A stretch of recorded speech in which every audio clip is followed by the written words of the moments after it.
આ વાર્તા છે કેદારનાથના જંગલોની, જ્યાં ઘણા બધા પ્રકારના પશુ પક્ષીઓ પોતાનું જીવન યાપન કરતા હતા.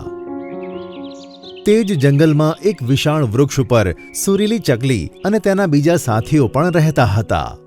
સુરીલી ચકલી ખૂબ જ મીઠા સ્વરમાં ગીતો ગાતી હતી.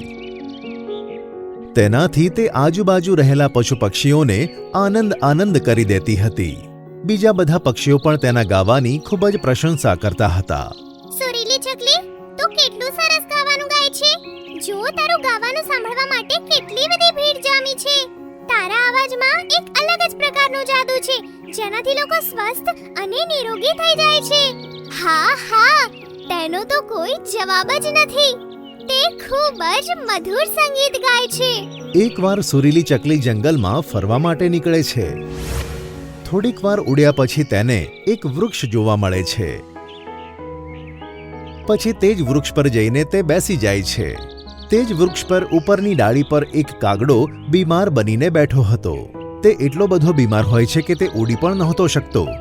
ત્યાં જ સુરીલી ચકલી કહે છે, આજે વાતાવરણ કેટલું સરસ છે. આટલું કહેતા જ તે ગીત ગાવા લાગે છે.